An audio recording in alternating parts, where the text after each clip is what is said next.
Summer routines live or die by how easy they are, and honestly, if something takes too much effort, I'm out. That's why Groons is my go-to. It's my one daily pack of gummies covering my greens, vitamins, and minerals. Plus, it has 6 grams of prebiotic fiber, which is more than 2 cups of broccoli. No mixing powders, no giant pills, no hassle. I just rip open the pack and I'm done. They taste good and they make it easy to stay on top of my health, even when life gets busy. Save up to 52% with the code PODCAST at Groons.co. That's code PODCAST at GRUNS.co.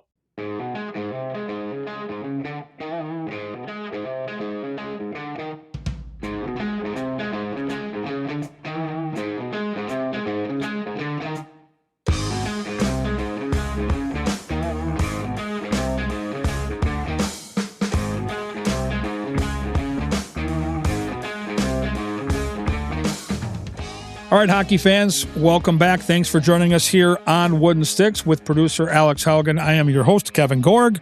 We got a fun show today. Our guest is Olivia King, works with the Youth Hockey Hub, has her own podcast called Talk Goalie to Me. Played college hockey here locally. We've talked to her before. We've gotten the backstory, but now today we're going to tap into her entertaining and great hockey mind. We're going to talk a little Stanley Cup. We'll talk about Big Sexy and the Minnesota Wild. We'll have some Stanley Cup conversation, not just about this year's Cup, but about the one we're going to have in St. Paul here down the road, because I think this team is in a window of 4 or 5 years where they are legitimately going to have a chance to make a run. And so I can't wait to get her thoughts on what that might be from somebody in her shoes, right? Early 20s, fresh out of college, crushing it in the world now, and a lover of the game of hockey, like all of us. So I think it'll be really cool to hear what Olivia has to say. And so we're going to go down that road today on Wooden Sticks. The big news this week, we're recording on a Wednesday, is just in the last 24 hours, Bill Guerin has locked up Michael McCarron. And he made quite the impression with the Wild down the stretch, but more importantly, he was awesome in the playoffs. A couple of really big, impactful goals, penalty kill, face-off prowess, great personality, as you saw on our broadcast, and a really great fit behind the scenes with this team. So McCarron gets an extension of 6 years now on his contract, $19.8 million, so an average cap hit of 3.3, and it's tapered where it'll be a little bit less down the stretch of this contract, and a position of need for Minnesota. Like, they need strength down the middle. And so as they sit right now, and again, I know Dylan Larkin, we're going to get into that a little bit with Olivia, but you've got Eck, you've got Hartman, you've got McCarron, and you've got Danila Yurov. You've got, in my opinion, 4 very rock-solid, diverse, different, but skilled centermen on this roster. And with McCarron and Eck specifically, you've got 2 centers that can win a bunch of faceoffs. Now, would Dylan Larkin look good in a Wild sweater? Sure he would. Is that going to happen? We don't know. They'll be one of maybe 3 or 4 teams that are going to make a push here. And I think Bill Guerin has a couple of chips that he can use. And we'll talk in great length about that down the road. But, we're going to talk today with Olivia a little bit about that. But that's kind of the biggest news, is McCarron is locked up, and the Wild right now are, I think, in a position where they know they've got a couple of things on that list. And I think at the top of it is getting Quinn Hughes locked up. I think that window starts July 1st. My guess is it happens in July.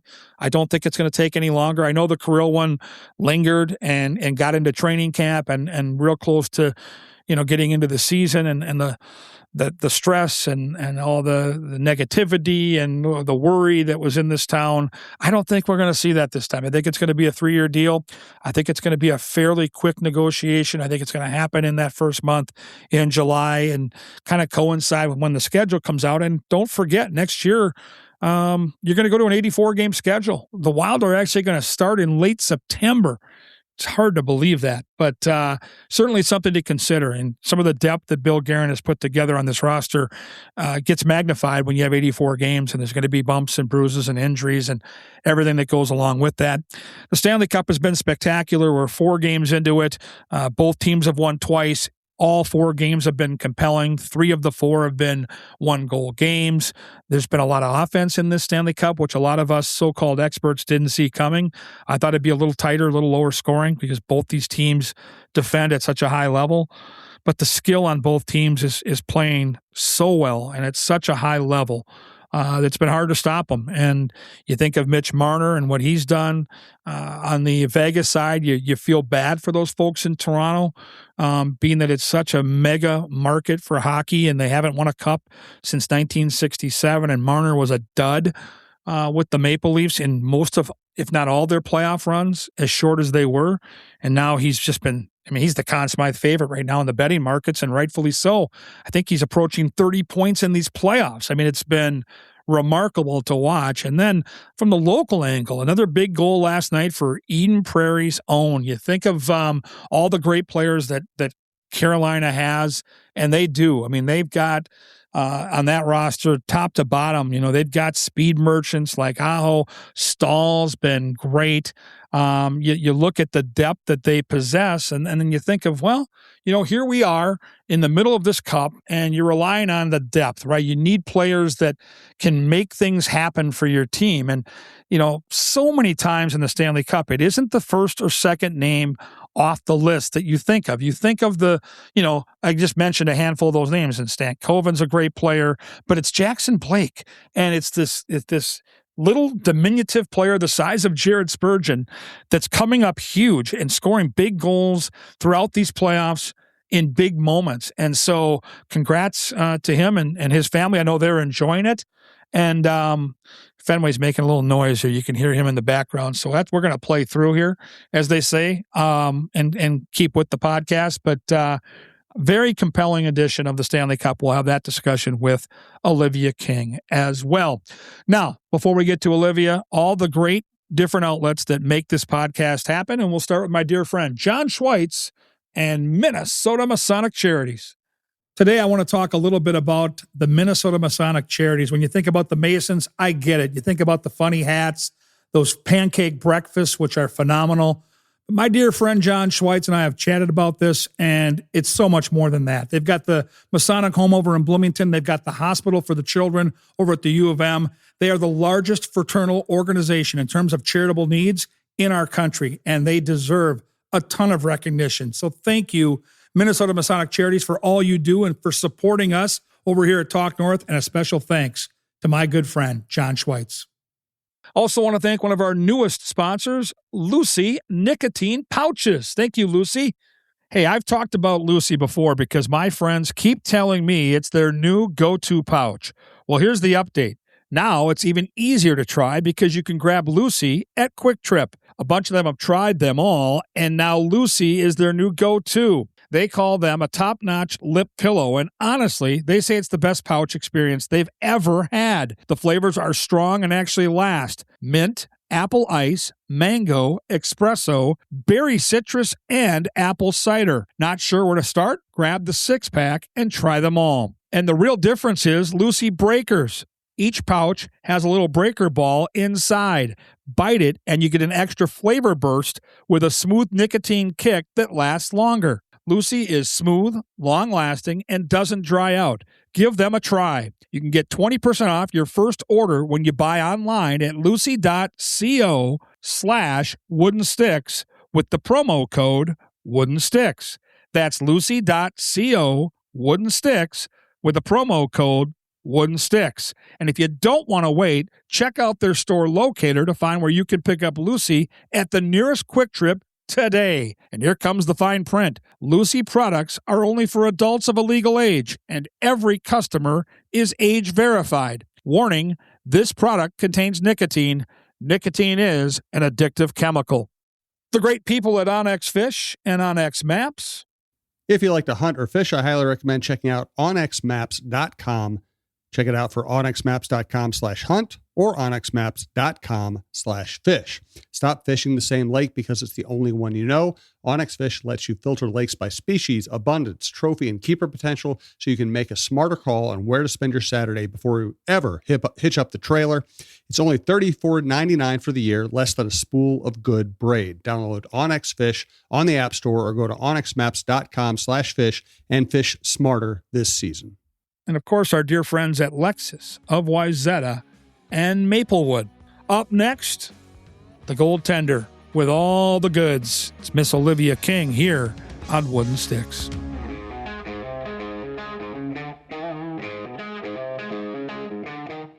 All right, we're back on Wooden Sticks, as always, recording from the Aquarius Home Services studio, and we are happy to welcome back to the show Miss Olivia King. Happy summer to you, young lady. How are you? Thank you. Thanks for having me. I'm great. How have you been? Been good. You know, summer is such a different vibe for me from the busyness of the hockey schedule in the winter with the travel with the hockey team and the button up the suit and be ready here and go to the dry cleaner. Summers at Canterbury are much more relaxing and more comfortable clothes, less travel. I love the difference in both these seasons. I don't know about you. I know just like me, you love the game of hockey. What's summer like for you?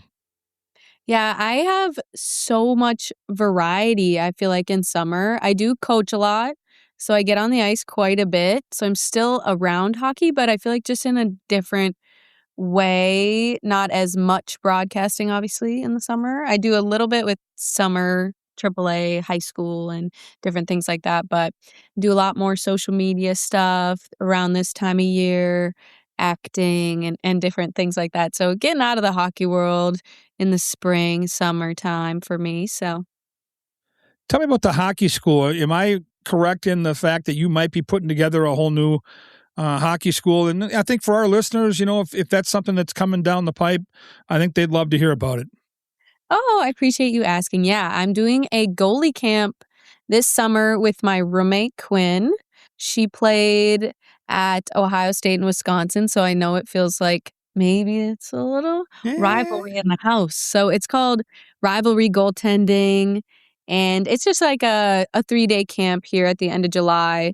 So it's our first camp that we've ever done just with ourselves, but we've been a part of so many different programs, and we thought might as well do one ourselves, might be fun. And it's been really good so far. It's fun to put something together that's truly like all your own and to have your own curriculum.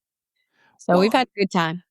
and I think most hockey parents of goalies will tell you it's really hard to find the right spot for kids that play that position. It's such a unique set of skills, and I just think the way that the women's/girls game is growing, and I know you guys will probably end up coaching both, but I'm just thinking specifically your path to where you are, and for both of you ladies, there's got to be a niche there that I think could really help people.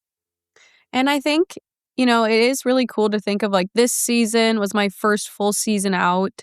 And I was lucky enough to be a part of 2 separate high school programs as their goalie coach.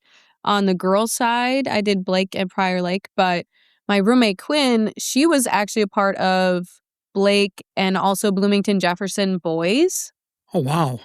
as their goalie coach. So it's cool to see now how hockey has grown so much where, she can go and be on staff 1 year out of college for a boys varsity and JV program and be just as respected as, her job with the Blake girls program that we kind of did. So I think that's really cool. And it's a camp for boys and girls. We've had lots of signups and stuff so far, so it's been really fun to put together with her. So are you going to be, in terms of the camp, are you going to be all in as far as like on ice running? Like I know a lot of times there are stations involved. I've done these goalie camps and they are a heck of a lot of fun, especially if you get a cool group of kids. Are you going to be just businesswoman overseeing the activity? What is your role going to look like? No, we'll be there all day. We'll be with the kids all day, off ice, on ice, coaching. And we really want to focus on like getting to know people and building long lasting relationships, not just, a small camp. So yeah, we'll be there all day. We'll be working. We've coached for What so long. We love coaching. So I think it would be really hard to keep us off the ice. which rink are you going to be at?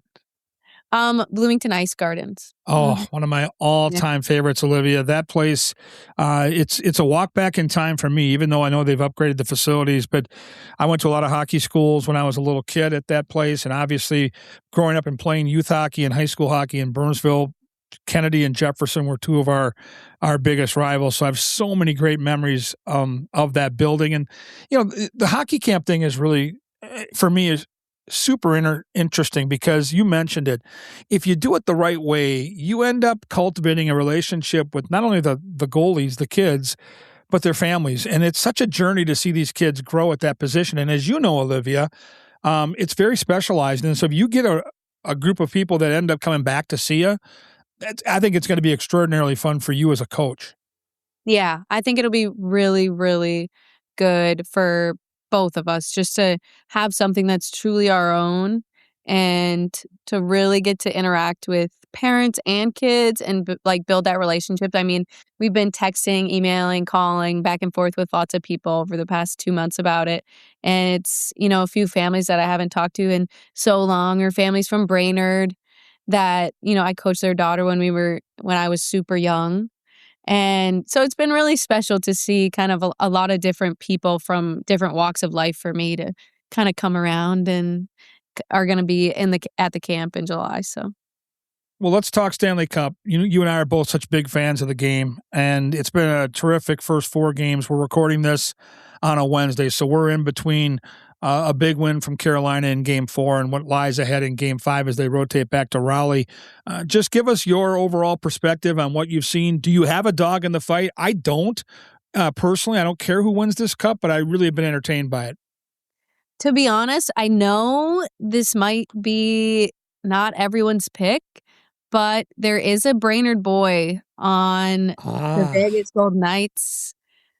So I think... And you're a Brainerd girl. And I'm a Brainerd girl, so I think I got to go with the Knights. And I played with both of his younger sisters at Cole Smith. And so, yeah, it just feels, I know it's a little bit weird. It's okay. Everyone's going to hate on me for it, but I think I've got to go with it. And he was traded. He was with the Nashville Predators kind of all season. He got traded towards the end. So, yeah, he's with them, with their organization now. And yeah, it's kind of cool. It's really cool to watch someone, especially from Brainerd. We don't have many kids that go on and play professionally. So. Well, and I think goaltending's been a big topic of discussion. And you've got the great podcast, Talk Goalie to Me. I want to make sure I give that a little bump here on the show. But, I know you and I both watch the game because we love it, but we also kind of dissect the goaltending angle. And so I've got 2 questions for you. I want you to start with the Carolina side and how they've finessed this in the Cup with the veteran guy starting early in the Cup and now the young rookie, and he's not that young. He's 27. He's played in the minors for a long time. But Bussy kind of taking over for Freddie Anderson. Then I want your thoughts on Carter Hart, who's he's been great throughout the playoffs, but he hasn't been great within this Cup. So give me the analysis of both teams from a goaltending perspective. I mean, it's for Carolina, it's so much like the Wild this year where they had 2 goalies, a veteran goalie and a young goalie who could play. And, I mean, how lucky is that? It's so nice that you're able to play 2 guys and you can put the other guy in if the other one maybe needs a break or is struggling a little bit. Mm-hmm. And especially throughout playoffs, it gets a little weird in playoffs when you do that. I think it just shocks people much more. But for Vegas, I think, I don't know, that's such a different, they're just such different situations for both teams. Right. And I don't know, I feel like I'd try to ride it out with one guy because playoffs is so iffy, and I know there's hopefully 7 games. We hope. Yeah, it'd be great to get treated to that. To make it fun and interesting. But yeah, I mean, it's a fun series, but also, I mean, I feel a little bit compelled to obviously cheer for Vegas, but with no Wild in it, I don't know how much my heart is truly in the series. I kind of feel the same way, and I look at how close the Wild are, and they dominated Vegas during the regular season. I get that the Golden Knights are a different team right now, and they clearly are. It might have been a different story. I don't know. But the Wild are so close. And so when I watch this series, really, I don't care who wins. I want it to go 7 because I want more hockey. And then once this series is over, now you start thinking about the draft and, Quinn Hughes' contract. Can they make the trade for Dylan Larkin? All the good stuff that's percolating. But really, I just want for us to be in the middle of June wearing our shorts to downtown St. Paul, the bar scene, the outdoor viewing party. We got a little taste of that in that Dallas series. I want to see hockey in June for all of us Minnesota hockey fans, because I lived through 2 Stanley Cup runs with the North Stars in 81 and 91. But back then, the Cup didn't go into June. It was still cool. But, I mean, I get so much FOMO, Olivia, this time of year when I see Carolina and Vegas and all these same teams that have had all this, Florida Panthers, Tampa Bay Lightning. I'm like, when is it our turn to get to experience this? Because how cool would it be right now if tomorrow night we were going to downtown St. Paul for Game 5? I know. I just think it's so crazy that their season is still going on. I mean, I have a friend whose boyfriend plays for Carolina. I played with her at Minnesota, and she was at one of the games the other day, and she was sending videos, and everybody's going crazy outside. And I'm like, gosh, like it's 80-some degrees in Minneapolis, St. Paul. Like, we need that. We do. And so for me and for the listeners, if Game 5 was tomorrow in St. Paul and Olivia was getting ready to go downtown tomorrow to do the pregame, let's say the game was at 8 o'clock, and you were going to do all the festivities before, you were going to have tickets to the game, the whole shabam, take us through the outfit, take us through the timing, take us through the entire social media aspect and how you'd be posting, because I have to feel like you would be in your element and crushing it if we were in the Cup right now. Oh, I would be eating that up. I think I would be in a jersey. I'd be in shorts. For sure, shorts in the rink. It's summer. It's acceptable. And we would be doing a day in the life. Oh. We would go to Truck Park before. We'd hang out in St. Paul.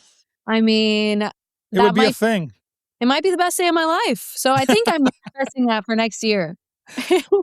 I really do believe the Wild are knocking at that door. The McCarron signing, the latest big bit of news here for our podcast purposes this week.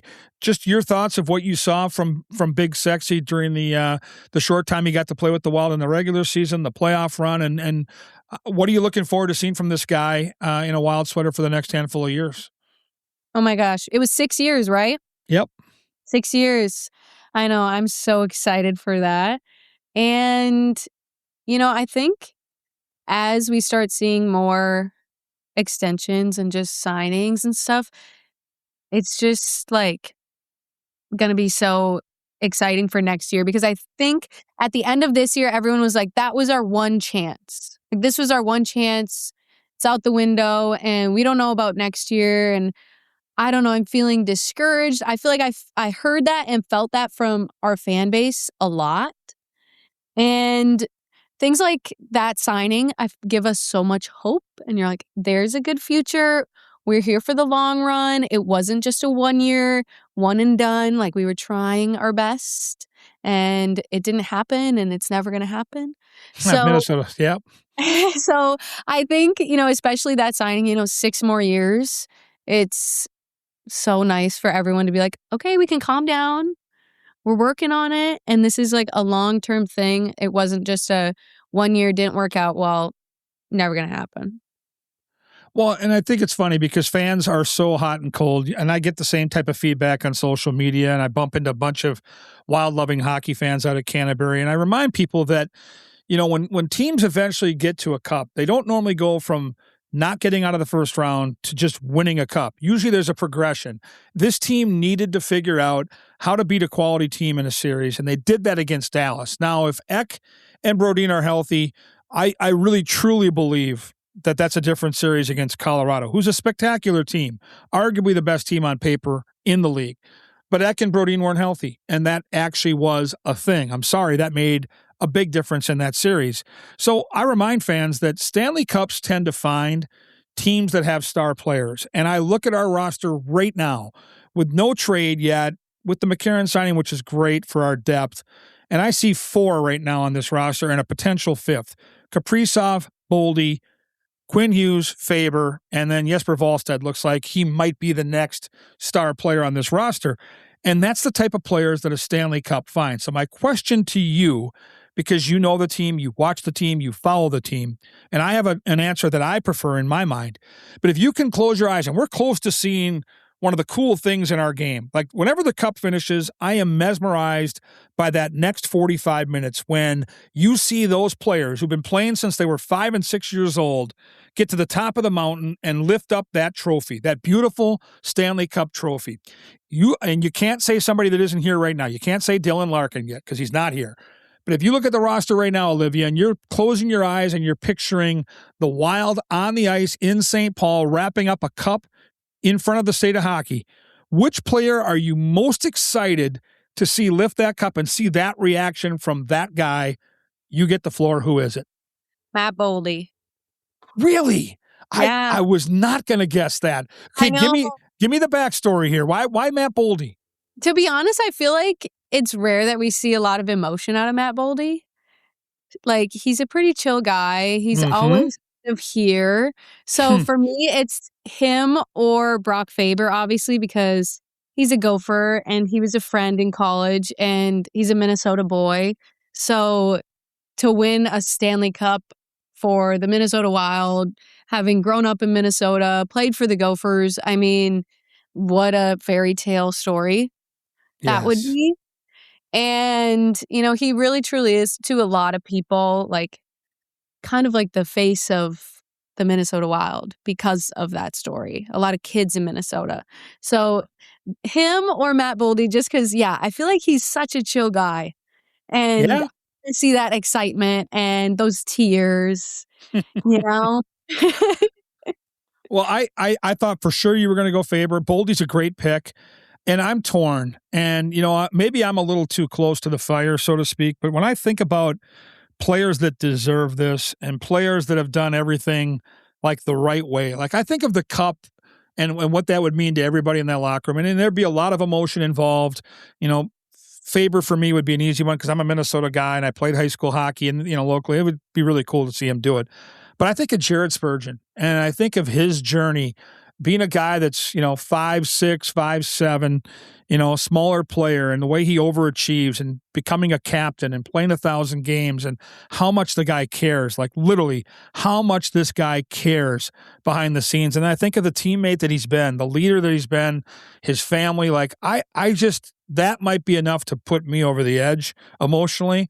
And there'll be a lot of those moments if we get the chance to see this, which I think we're actually gonna in the next couple of years. So the moment for me would be on the ice with Spurgeon, and that would be a hell of a moment to see him punch that and validate that ticket.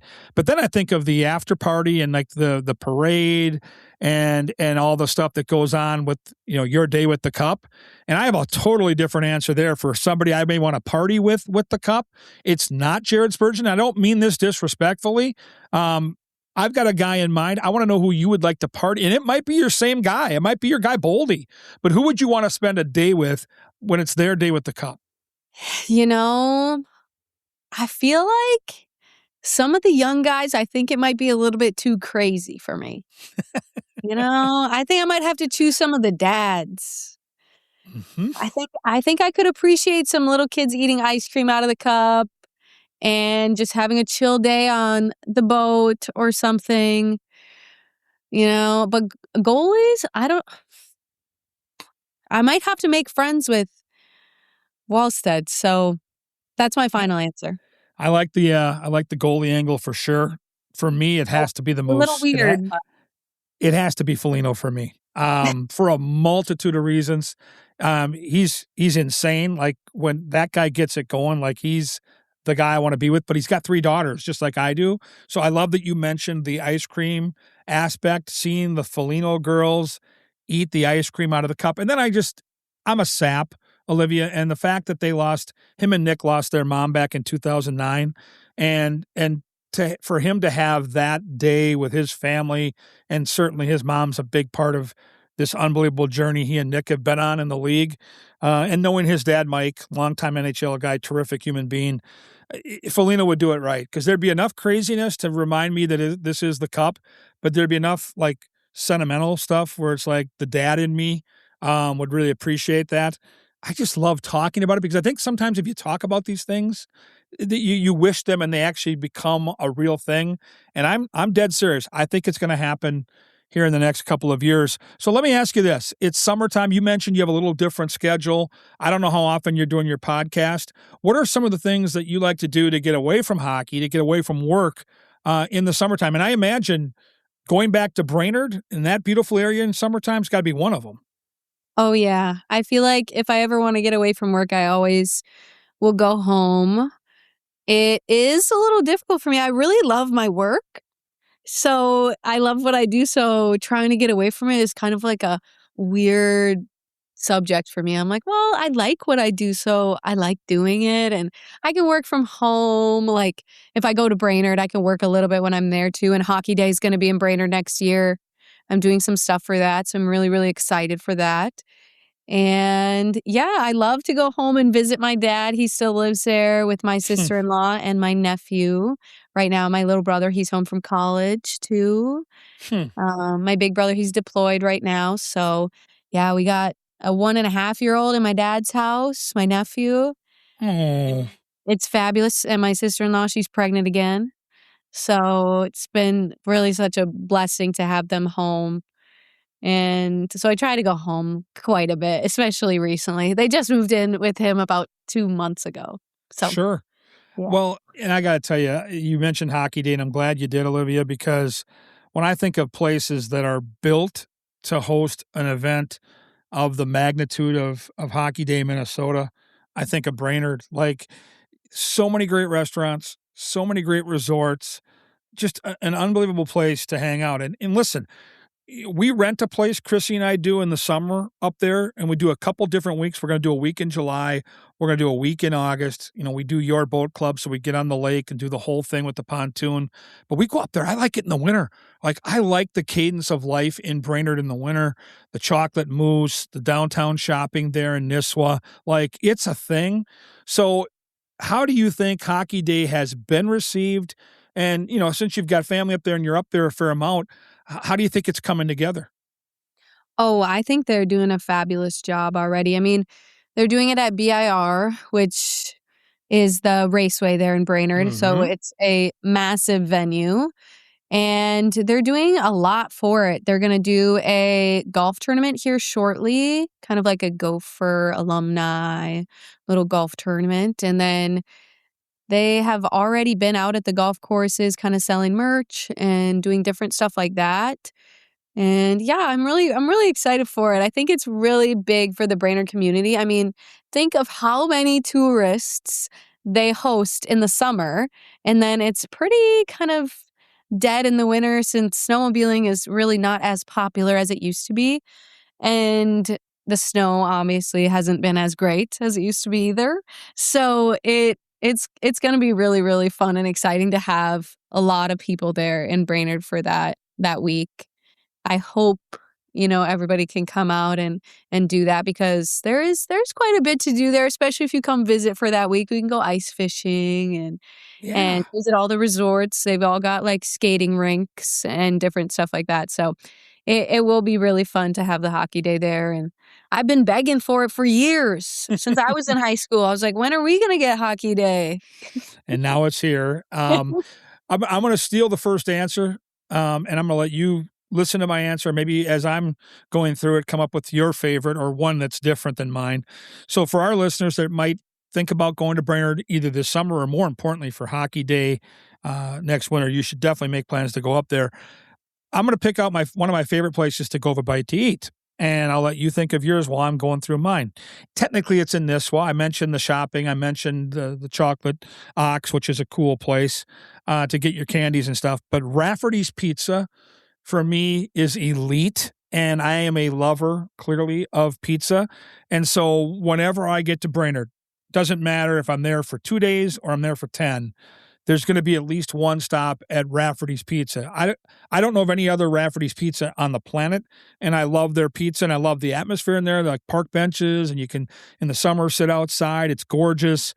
So that's my tout. Give me your one of your favorite restaurant touts for fans going up there. Okay, Nisswa.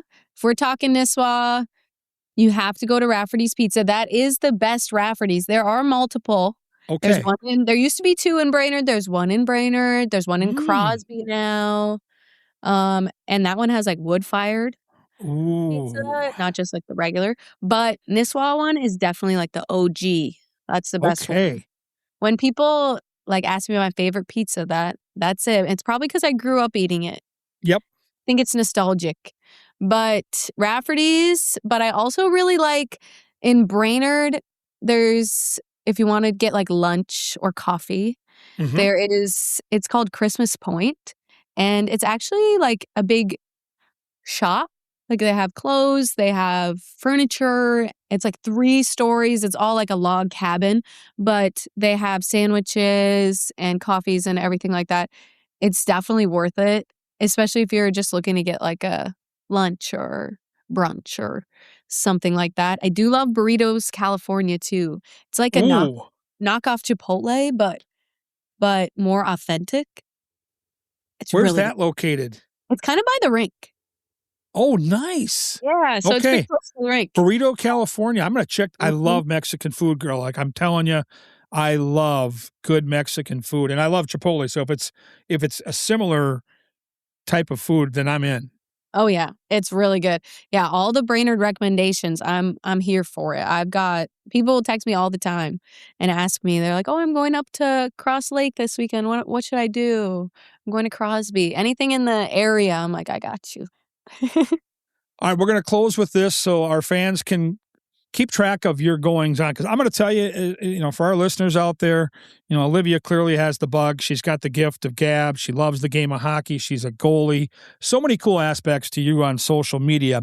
So if you want to run through maybe a couple of your social media outlets where fans can follow you, I'm going to tell you I follow her on all the ones that I have, which is mainly Twitter and Instagram, but it's never dull. It's always fun, and it's you, and it's authentically you. So give the fans a couple spots where they can follow you, and I promise our listeners will not be disappointed.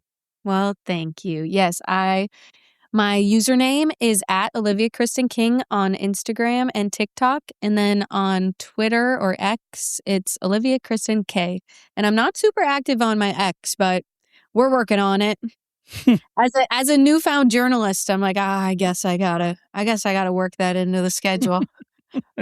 So entertaining. Like I love your vibe. I appreciate you coming on in the middle of summer when I know you've got 18 things going on. Super excited to hear how the hockey camp works out. I did that back when I was your age, when I was a younger version of KG, and I loved it. I love connecting with young kids, and it is, goaltender is a position that needs not just expertise, but it needs love. Like these kids need to be pushed in the right way, because so many teams, as the kids get older, are starving at the youth level for good goalies, and you guys are going to crush it. So good luck with that. And if you do get out to Canterbury Park this summer, please look me up. Yeah, you have to, before we go, you have to let me know if you did the English Bulldog race or if you were there. Oh, I was there. So yeah, I was really devastated. Well, I'm telling you, we've got the Basset Hounds this Sunday on the, I think it's the 14th. And we had the Bulldogs. We've still got Wiener Dogs. We've got, the cool part of Canterbury is we do 5 or 6 breeds throughout the summer, and then they all come back Labor Day weekend, and it's the battle of the breeds. So the top 2 dogs from every heat come back, and they compete against each other to find out which breed and which dog is the champion that year at Canterbury, and they win all kinds of prizes.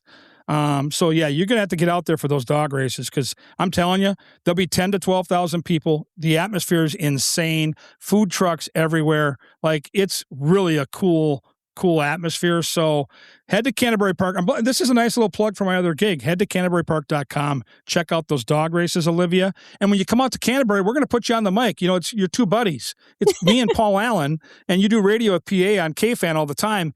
We'll get up, we'll watch Paul call a race. We'll go down, see the horses get saddled, and we'll have you right there with us as we call the dog races. It's crazy fun.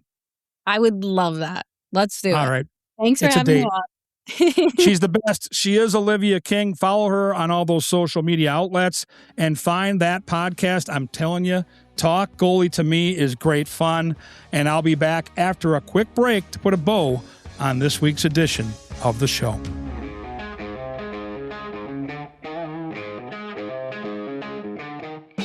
Such great energy. Love talking to Olivia. She knows the game. She loves the game. And she's just a kid at a time, man. To be in your 20s, fresh out of college, crushing it like she is. The goalie camp sounds like it's going to be a huge success. They've already got it filled up. And I just love talking to her. You know, it makes you feel young again, right? For us old guys, like she's just got this great way about her, this great personality that comes out in all these conversations. And I enjoyed my time doing her podcast. I think this is the second time she's been on Wooden Sticks. And yeah, definitely give her a follow on her social media outlets. It's great entertainment, and she brings the energy day in and day out. And if and when we get that cup run, and it is June, and we are in St. Paul, I'm going to be certainly looking her up for some pregame festivities. She's one of a kind, and I thoroughly enjoy our conversations every time I get the chance to visit with Miss Olivia King. Once again, find me on social media at Gorgomatic21 on Twitter, at Gorgomatic21. Maybe bump into me out at the racetrack at Canterbury Park where the people like to come out to play. Easy to find out there. Give me some recommendations for the show. If you've got some friends or family that want their business elevated, we can do that. We'd love to get some new sponsors here on the show, like Lucy that just joined us here recently. And keep the hockey conversation going throughout the summer. Remember, we're going to wrap up the cup here by the time we get together next week, and then it's on to the draft, and then it's on to free agency, and then we get the schedule release, and all the good stuff that's going to percolate between now and the end of July. And then you get to August, and the guys are starting to get captain's practice going. They're back at tree or rank. You see those faces kind of filtering in, the ones that maybe leave Minnesota for a little while. I know Felina likes to go up to the cottage up in Canada, up in Ontario, and I know that some of the guys from Europe go back home, like Zuccarello. And then we'll get into the training camp in September, and next thing you know, we're back into the season in late September with the Minnesota Wild as one of the Cup favorites. I think they're going to be top 5 in the betting market, and I do think people have asked me a lot here recently, are we going to get Dylan Larkin? I just have a feeling that Bill Guerin's going to get this done. And I'm on record. I certainly hope we don't lose either one of our goalies, but at the top of that list, I want to keep Jesper Wallstedt in Minnesota. That's just my opinion.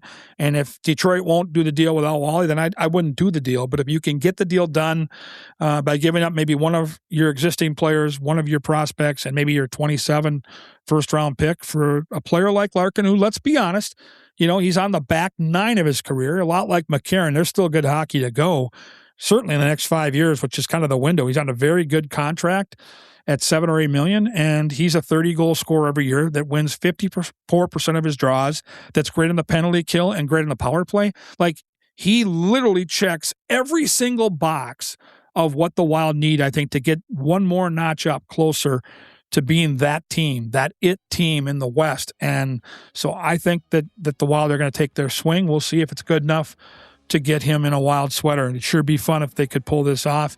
But again, lots to talk about here on the show. So keep the conversation going by tracking me and sending me some notes at Gorgomatic21 on Twitter. As always, thank you for listening. Look forward to talking to you next week right here on the Talk North Podcast Network.